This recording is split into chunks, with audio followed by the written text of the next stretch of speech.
A woman escaping her toxic marriage, boarded the wrong plane, and sat beside a mysterious man who turned out to be a millionaire CEO. "If you open your mouth one more time, I swear I will not spare you. I am just begging you. Please let me go just this once." The glass shattered before she could even blink. Emma flinched as his hand came down hard across her face, her cheek instantly aflame. She tasted blood. Her knees buckled, but she stayed upright for one reason alone. "Mommy?" A small voice quivered from the hallway. Their 5-year-old daughter, Lily, clutched a teddy bear, eyes wide, lips trembling. She had seen it. All of it.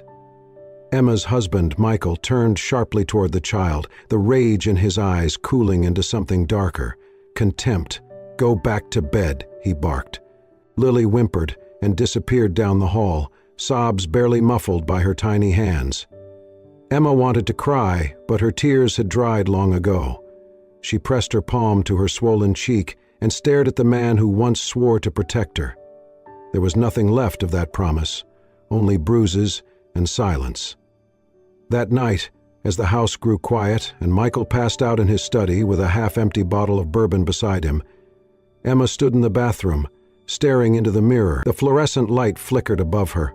She traced the purple bruise along her jaw, the dried blood at the corner of her mouth. But the wound that hurt most wasn't visible. It was buried under years of isolation, threats, and the slow erosion of who she used to be. She remembered the first time he told her she was worthless. The first time he accidentally locked her phone away for days. The first time he grabbed her wrist hard enough to leave a bruise, then apologized with flowers. Now there were no more flowers. Only fear. Only silence. Only the cold, hollow echo of, "You brought this on yourself." Emma pressed her fingers to her lips to keep from screaming. She couldn't wake Lily. Not tonight.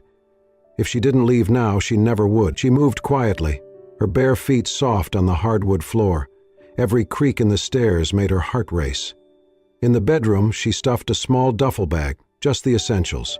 Clothes for Lily, her passport, an old prepaid phone hidden in a shoebox behind her closet. She grabbed Lily's favorite blanket, the one with the stars, and folded it tightly. She crept into her daughter's room. The little girl was curled up, thumb in her mouth, the teddy bear tucked under her arm. Emma leaned down, her voice barely a whisper. "Sweetheart, we're going on a little adventure."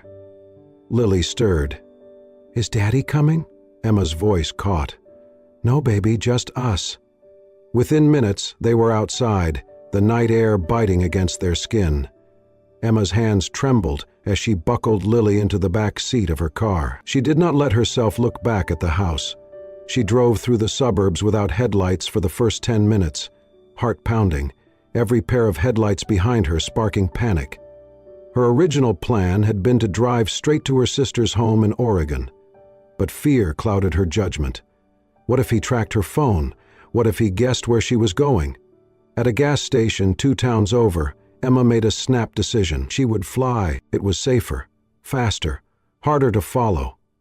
She paid cash at the airport, clutching Lily's hand with one arm and her duffel bag in the other.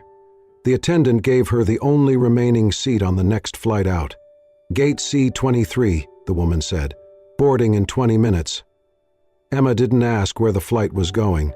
She just nodded and kept moving. Lily was sleepy, clinging to her mother like a kitten. Her small fingers curled around Emma's scarf. At the gate, Emma finally glanced at the boarding pass. Her stomach flipped. Colorado Springs, that was not Oregon. But there was no time to change, no time to think. Michael could already be looking. She tightened her grip on Lily and boarded the plane. The cabin lights were dimmed. Emma moved down the aisle with her head low, flinching when the flight attendant greeted her. Her seat was at the back. She settled Lily against the window seat, tucking the starry blanket around her small frame. Only when Lily began to breathe softly did Emma allow herself a moment to breathe too. If I had not left tonight, maybe tomorrow, I would not be alive. She had no idea where they were going, but she knew what they had left behind, and that was enough. For now.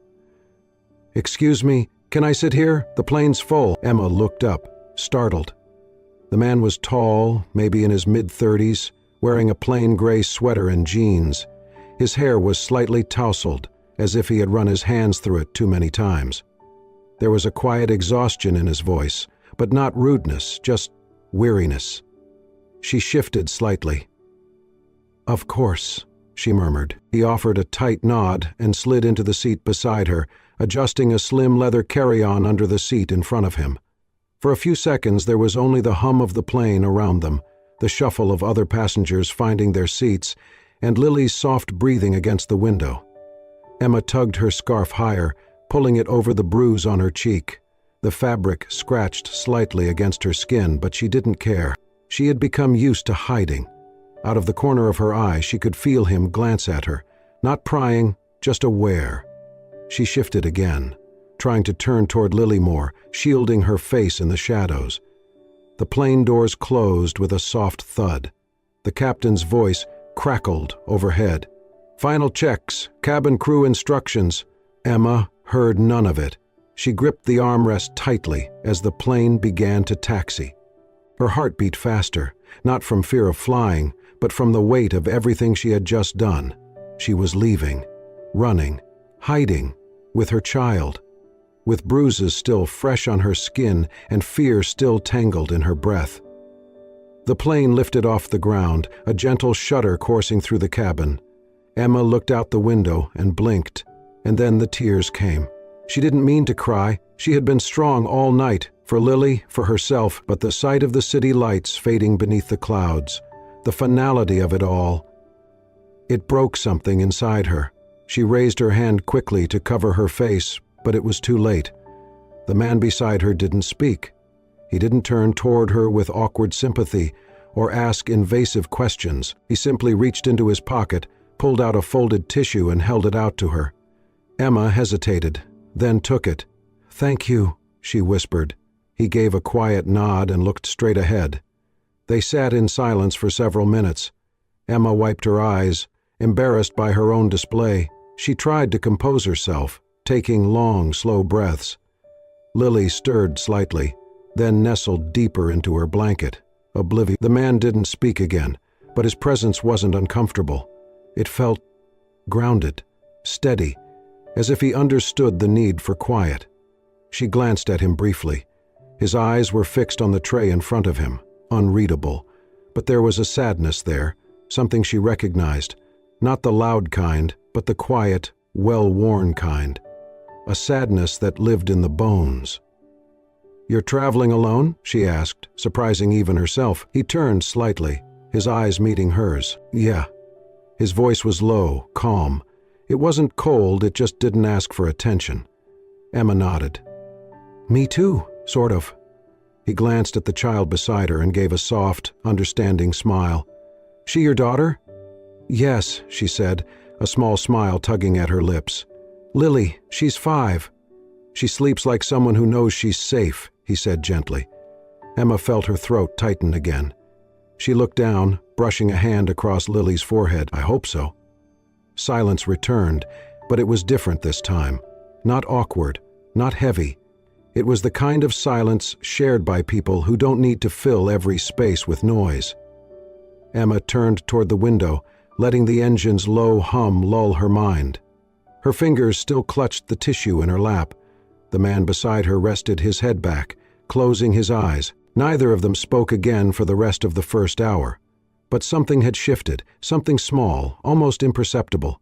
Two strangers, both carrying their own storms, had found themselves beside each other in the sky. Not by choice, but maybe not entirely by accident either. As the plane touched down, the lights of the small airport flickered through the window like distant beacons. Emma stirred Lily gently, whispering soft encouragements as the girl rubbed her eyes and yawned, still wrapped in her blanket. The moment they stepped off the aircraft, a wave of reality hit Emma hard. She had no plan, no working phone, its battery had died somewhere between security and the departure gate, no clear destination anymore. Her sister's address, scribbled on a wrinkled receipt, was in another state, and she had boarded the wrong flight in panic. People hurried past her in the terminal, reunited with family, calling ride shares, heading home. Emma stood still, lost. David noticed. He paused beside her near the baggage claim, his hands in his coat pockets. "You waiting for someone?" She hesitated, lips parting, then closing again. Finally, she shook her head. "No, I made a mistake. This isn't where I was supposed to go."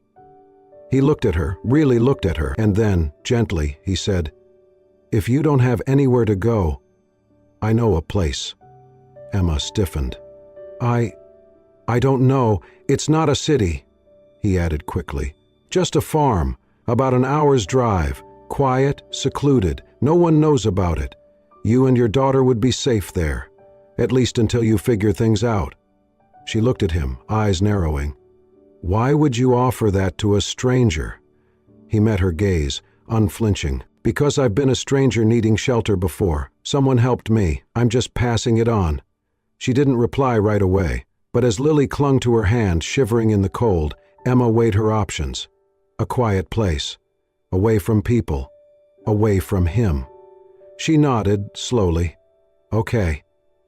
The drive was quiet. Lily fell asleep again in the back seat of David's old SUV, her small body curled under Emma's coat. Emma sat in the front, clutching her backpack, watching the night blur past the window. David didn't make small talk, didn't press, just drove through winding back roads, headlights cutting through the dark like ribbons of promise. The farm appeared like a dream, hidden behind a row of pine trees, nestled at the foot of a gentle hill. A modest farmhouse with whitewashed wood and warm yellow lights glowing from the windows. Wildflowers lined the path and a breeze stirred the grass, even in the stillness of night. David helped carry Lily inside while Emma took in the scent of fresh earth, old wood, and something faintly floral. "This is home?" she asked softly. "For now," he replied. "There's a guest room upstairs. Clean sheets. I'll grab you some tea." Emma had not expected the warmth that seeped into her bones as she stepped inside. The fireplace crackled. A kettle whistled softly on the stove. A quilt was already laid out on the couch, and books lined the walls. She had not expected kindness. Lily was already asleep again, curled under the covers in the guest bed. Emma wandered back downstairs, intending to say thank you, but the warmth, the quiet, the exhaustion all caught up to her. She sank into a chair at the kitchen table and leaned her head on her arm, just for a second, and slipped into sleep. When David returned, he found her like that, fast asleep, her coat slipping off her shoulders, revealing deep bruises blooming down one arm. The collar of her blouse had shifted, exposing a scrape on her shoulder, red and raw. He stood still for a moment. Then, quietly, he set down the tea. He opened a cabinet, retrieved a small tin of antiseptic cream, and walked over with slow steps. Kneeling beside her, he gently touched her arm, careful not to wake her. She flinched slightly, but didn't stir.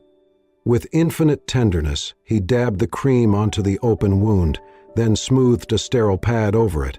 He did the same with the bruises, hands steady, expression unreadable. Emma stirred, her eyes blinked open, dazed. Their eyes met. David froze. She looked down at her arm, saw the open tin of ointment in his hand, and her heart stumbled in her chest. "You were... I'm sorry," he said, backing away slightly. "I saw the bruises. I didn't want them to get worse. I shouldn't have..." She sat up, covering herself quickly with her scarf. Her cheeks flushed, a mix of shame and something else. "No," she said softly. "Thank you." Silence stretched between them, awkward but not uncomfortable. Then she looked at him, really looked at him.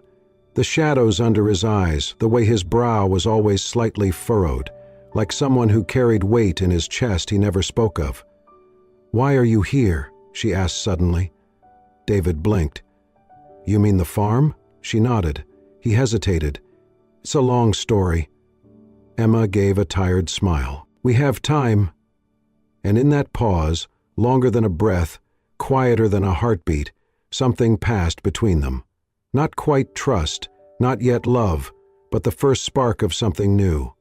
Two broken people, in a quiet house, in a forgotten place, and for the first time in a long time, neither of them felt quite so alone. Emma sat on the back porch of the farmhouse as the sun dipped below the horizon, painting the sky with smudges of orange and lavender. Lily was inside, drawing quietly by the fireplace. The air smelled of earth and pine, and for once it did not carry fear. David stepped out with 2 mugs of chamomile tea. He handed one to her and took the seat beside her, careful not to intrude on her silence. For a long time they said nothing, just sipped and listened to the crickets. Emma stared out toward the open field, her fingers tracing the rim of her mug. Then her voice, soft and cracked, broke the stillness. "I never thought I'd actually run," she said. David looked at her but didn't respond. He waited. Emma's fingers trembled slightly. At first it was just words, yelling, then throwing things, then slaps, then worse. She swallowed hard.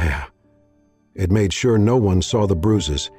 He'd apologize afterward, buy toys for Lily, promise he'd change. But it never stopped. He controlled everything, who I talked to, when I could leave, what I wore. I stopped seeing friends. My family thought I was just busy. Her voice faltered. There was a night. He came home drunk. I was 6 months pregnant. He thought I was hiding money. Said I was planning to leave. He dragged me by the hair, slammed the door on my shoulder. Her hands gripped the mug tightly. I lost the baby 2 days later. David's expression didn't change, but his knuckles turned white where he held the mug. Emma looked away, blinking fast. No one believed me. The hospital report said natural complications. He told everyone I'd fallen on the stairs, and I almost believed it myself, that it was my fault, that if I was better, quieter, more obedient. Her voice broke. David reached out but paused, letting his hand hover beside hers on the porch rail. Emma noticed. She slid her fingers toward his. Slowly, they touched. "I stayed for Lily," she whispered. "But last week, he hit me in front of her. She screamed. She tried to cover me with her little arms." A tear slipped down Emma's cheek. "I knew I had to leave, even if it meant hiding. Even if it meant starting with nothing." David turned toward her fully now. His voice was quiet, steady. "You did the bravest thing a person can do." Emma gave a hollow laugh. "I feel like a coward." "You're not," he said firmly. "Cowards don't protect others. Cowards don't run toward freedom when the price is everything they know." She looked at him, really looked. "You speak like someone who understands." David exhaled slowly. "I do." He set down his mug and leaned forward, elbows on his knees. For a moment he stared at the ground, gathering pieces of himself. "My sister's name was Amelia," he said. "Smart, funny. She used to sing to herself while she worked. She loved astronomy. Could name constellations in the middle of the day." Emma listened, still and focused. She was dating this guy, charming on the outside. Everyone thought he was a catch, but behind closed doors, it was hell, emotional abuse, gaslighting. He isolated her from us, told her she was crazy, useless, broken. David's jaw clenched. I didn't see the signs until it was too late. I was too busy building a startup, traveling, chasing funding rounds and board approvals. She called me one night crying. I said I'd call her back. I never did. A heavy pause. She overdosed 3 days later. They said it was accidental. I know it wasn't. Emma pressed a hand to her mouth, tears welling again. I stepped down as CEO the next month. I couldn't look at another number or investor report. I sold everything I didn't need. Bought this place. Came out here to figure out how to breathe again. Emma reached for him then. No hesitation. She wrapped her arms around him, trembling. He held her back, his arms strong and gentle, their shared sorrow binding them tighter than words ever could. They stayed like that for a long time. Two broken hearts, stitched together by the silence between them. Not as lovers, not yet, but as survivors. As souls who had walked through fire and lived to tell the story. When they finally pulled apart, David looked into her eyes. You don't have to tell more unless you're ready, but just know, here, no one will ever hurt you again. Emma wiped her tears with the back of her hand and nodded. For the first time in years, she believed it. And somewhere, deep beneath the bruises and fear and grief, hope flickered back to life. Emma stood frozen in the kitchen, her hands trembling slightly as she stared at the article on David's open laptop. She had only meant to close the screen after bringing him tea, but the headline screamed at her in bold black letters, "Disappeared Billionaire, the Silent Fall of Tech Prodigy David Whitmore." Her eyes scanned the page, heart pounding harder with each line. It detailed everything: how David had co-founded a revolutionary AI startup that had reshaped the industry, how he was hailed as a genius, a visionary, a future titan. Then came the tragedy: his sister's death, the company scandal, the sudden resignation. He had vanished from the public eye without explanation. Rumors abounded. Some said he was hiding, others whispered of a breakdown. And now, here he was, living in a quiet farmhouse, helping her, a woman running from nothing but pain. She didn't even hear him walk in. "Emma?" David's voice was gentle. "Is everything all right?" She turned, startled, her face flushed as she stepped back from the laptop. "I didn't mean to pry, I just saw the—" "It's okay," he interrupted, his eyes soft. "You were bound to find out eventually." Emma hesitated, then asked, her voice tight, "Why didn't you tell me who you were?" David looked down. "Because I didn't want that to matter." She crossed her arms, wounded and wary. "And yet it does. You're someone the whole world knows. I'm just a woman who barely escaped with her child in a suitcase." "You're not just anything, Emma." "Then why?" she asked, voice rising. "Why did you help me? Why bring me here? What do you want from me?" David took a step closer but kept his distance. "Nothing. I don't want anything. I just—" He exhaled slowly. "I wanted someone to see me without seeing all that. Without the money, the title, the tragedy. I thought, maybe you could—" Her jaw tightened, her breath shaky. "Well, maybe I can't." Silence stretched between them like a taut wire, ready to snap. Emma's voice softened but cracked. "You're kind, David. You gave me and Lily peace when we had none. But now I know who you are, and I—" She looked down, blinking fast. "I don't belong in your world. I was never meant to. You belong wherever you feel safe." Emma gave a hollow laugh. "You don't understand. I've spent so long feeling worthless, like I had to beg just to breathe, and now, standing next to someone like you, it only reminds me how small I still feel." David's voice was low. "I never meant to make you feel that way." "I know," she whispered. "But it doesn't change the truth." She turned away, biting her lip hard, like she was holding back more than just words. "I should go." David didn't move.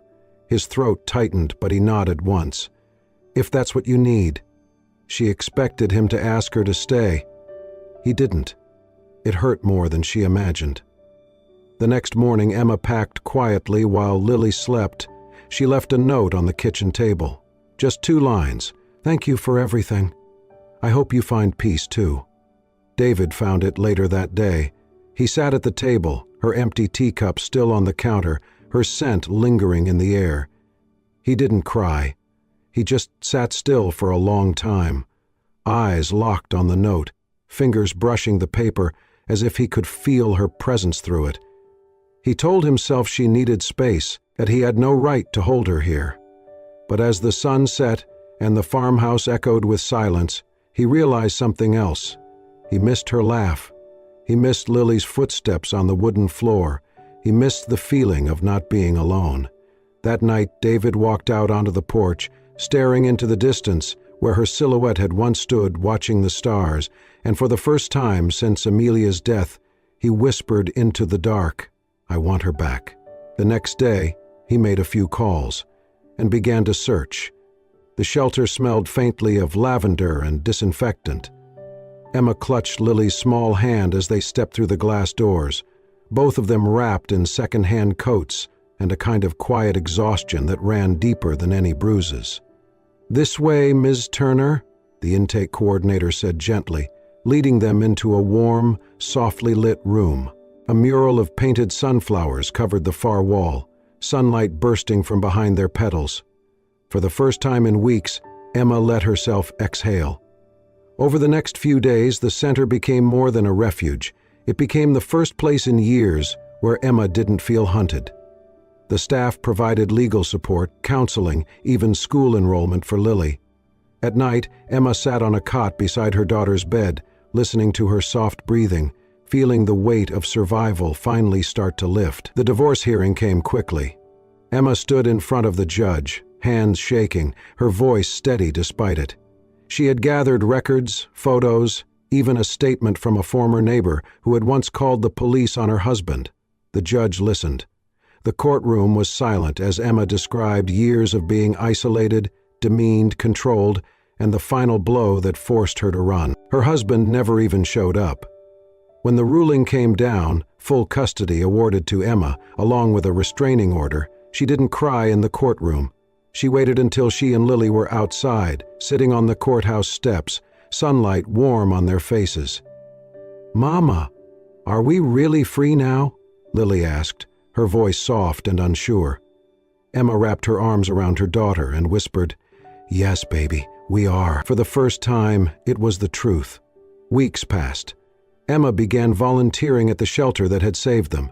She started small, helping organize supplies, cleaning rooms, reading stories to the children while their mothers spoke with counselors. But word spread about her courage, her resilience. Women gravitated toward her, drawn by the quiet strength in her eyes, the way she listened without judgment. Soon, she was leading peer groups, sharing her story, and they listened, some with tears, others with guarded hope. Emma never pretended to have all the answers, but she had something else, proof that escape was possible, that life after could still be life worth living.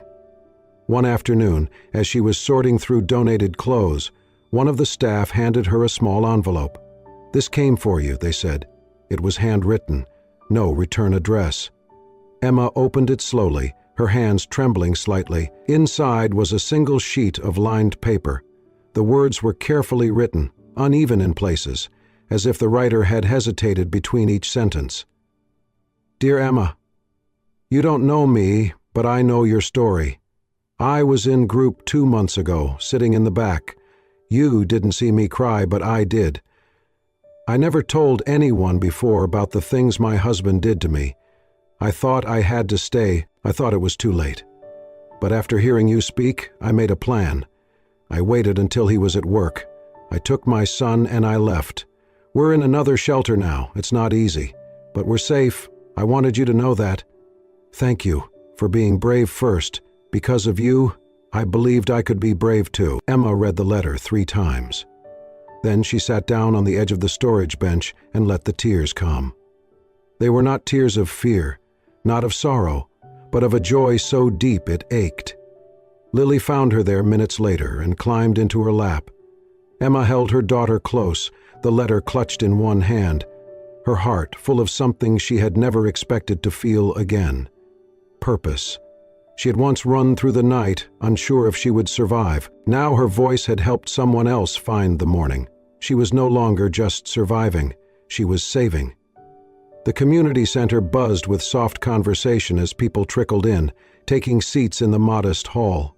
The folding chairs creaked, and the scent of coffee and cookies lingered in the air. At the front of the room, a banner read, "Rising from the Ashes, Stories of Survival." Emma stood near the podium, adjusting the microphone, her palms slightly damp. She had done this a dozen times now, but each time still felt like stepping onto thin ice, fragile, uncertain. Yet something inside her had shifted over the past months. Her voice had grown steadier, her gaze more certain. She was no longer telling her story for survival, she was telling it for others to believe they could survive too. Lily sat quietly in the front row, swinging her feet beneath the chair, beaming with pride. The moderator introduced Emma, and polite applause filled the room. She stepped forward, cleared her throat, and began. "My name is Emma Turner," she said, her voice calm, "and not so long ago, I thought I was invisible." She shared her journey, briefly, honestly.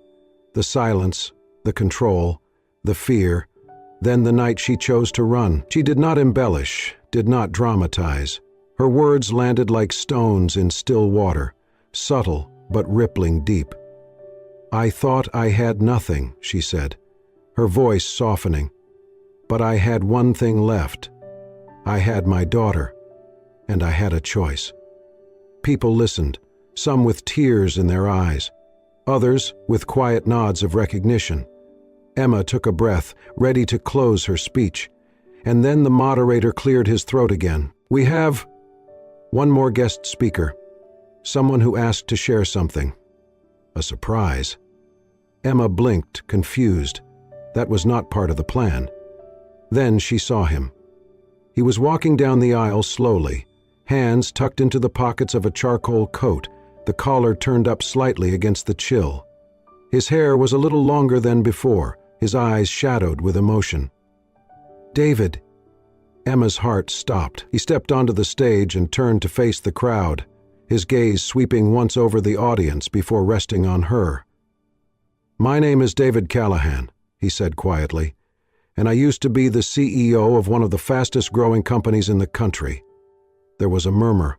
People leaned in. "I had everything: power, prestige, a penthouse, and people who knew my name, but none of it meant anything. Not after I lost my sister. Not after I realized I could not protect the person I loved most from someone who claimed to love her." He paused, swallowing hard. "I disappeared after that. I left the city, the business. I lived in silence. And then, one day, on a plane I never meant to board, I sat beside a woman who was carrying her entire life in a backpack and a blanket of bruises." Emma covered her mouth, her eyes wide with disbelief. David turned to her directly now, the room fading around them. She did not cry, not at first. She just looked out the window like she was already gone. But when she finally did cry, she reminded me what courage looks like. He stepped closer, his voice low but clear. She said, "I saved her life, but the truth is, she saved mine." Then, slowly, David knelt on one knee, not with a ring, not with a promise of forever, but with raw, trembling sincerity. "I did not come here to ask for your love," he said. "I came here to ask for your chance, a chance to start again, to walk beside you, to know your daughter, to earn your trust, not because you owe me anything, but because my heart stayed behind the day you walked away." Tears streamed down Emma's cheeks. The room was silent, breathless. Emma stepped forward slowly, every part of her trembling. She looked down at him, into the eyes that had once seen her at her lowest without flinching. "You found me," she whispered. David nodded. "I never stopped looking." She dropped to her knees in front of him, her arms wrapping around his neck. He held her tightly, not as a savior, not as a CEO, but as a man who had found something rare and would never let it go again. Lily ran onto the stage, throwing her arms around them both, and the room erupted into applause, not the kind reserved for success, but for redemption. Love had returned, not as a fairy tale, but as something real, something earned. 1 year later, the morning sun rose slowly over the hills, casting golden light across the fields behind a modest two-story farmhouse. The wooden sign at the entrance read in elegant letters, "The Second Chance Home." It was not just a shelter, it was a promise. The place buzzed softly with life. Children's laughter echoed from the backyard, wind chimes sang in the breeze, and fresh bread baked in the kitchen. Women moved through the hallways, some still carrying shadows in their eyes, but others beginning to smile again. David knelt in the garden with 2 kids beside him, their hands deep in soil as they planted wildflowers. His sleeves were rolled up, and there was dirt on his cheek. He had long since stepped away from boardrooms and cameras, finding peace instead in the slow rhythm of planting, fixing, teaching. Inside the house, Emma sat near the window with a cup of tea in one hand and a thick manuscript in the other. The cover read, "The Day I Chose to Live," by Emma Turner. The book had just gone to print. It told her story, not as a victim, but as a woman who had found her voice, her strength, and her purpose. It was already drawing attention from survivor groups, schools, talk shows, but Emma cared less about fame now. All she wanted was for someone out there, feeling alone and afraid, to read her words and believe in the possibility of another life. Today, however, was not about books or buildings. Today was about love. The backyard had been transformed. White chairs lined the grass. String lights twinkled between trees. A makeshift altar stood under a wooden arch wrapped in wildflowers. And sitting in those chairs were not high-profile guests or celebrities. Just women, children, volunteers, social workers. People who had found refuge here. People who had built something together. A chosen family. David stood near the altar, looking strangely handsome in a navy blue shirt and suspenders, his usual boots freshly polished. He rubbed his palms nervously. Emma appeared at the edge of the backyard, holding Lily's hand. She wore a simple ivory dress, soft and flowing, and a crown of fresh daisies braided into her hair. Her eyes found David's across the crowd, and everything else faded. As she walked toward him, Lily tugged on her hand and whispered, "Mom, I think today is magic." Emma smiled through her tears. "It really is." The ceremony was short, sweet, no grand speeches, just two people exchanging quiet vows beneath a sky that had once seemed so far away. After the kiss, as the crowd cheered and the music played, Lily stood on tiptoe to reach David's ear. "Can I tell you a secret?" she whispered. David leaned down, heart already full. Lily looked at him, eyes bright. "I don't have nightmares anymore, because now I know you're here. You're my dad now." David froze. Then he knelt slowly, eye level with her, tears springing to his eyes. "Thank you," he whispered, voice cracking. "That's the most beautiful thing anyone's ever said to me." Lily wrapped her arms around his neck and he held her tight. Behind them, Emma watched, her heart overflowing. This was not the life she once dreamed of. It was better, messier, realer, built not from perfection, but from resilience, forgiveness, and something even deeper, hope. They had all survived storms, but now, in this little backyard, with cake on paper plates and kids chasing bubbles in the air, they were more than survivors. They were home. And when someone once asked Emma during a radio interview how she would describe her new family in one sentence, she had smiled and said, "We may not be perfect, but we are real." If this story touched your heart, if it reminded you that even in the darkest chapters, healing is possible, that love can grow in the most unexpected places, then please, take a moment, like this video, share it with someone who needs hope, and most importantly, subscribe to Soul-Stirring Stories, where every tale is crafted to lift your spirit, heal your soul, and remind you that you are never alone. New stories every week, real people, real emotions, real love. Hit the bell icon so you never miss a moment that might just change your day or your life. Until next time, stay kind, stay strong, and keep believing in second chances. This is Soul-Stirring Stories, where every story is a journey home.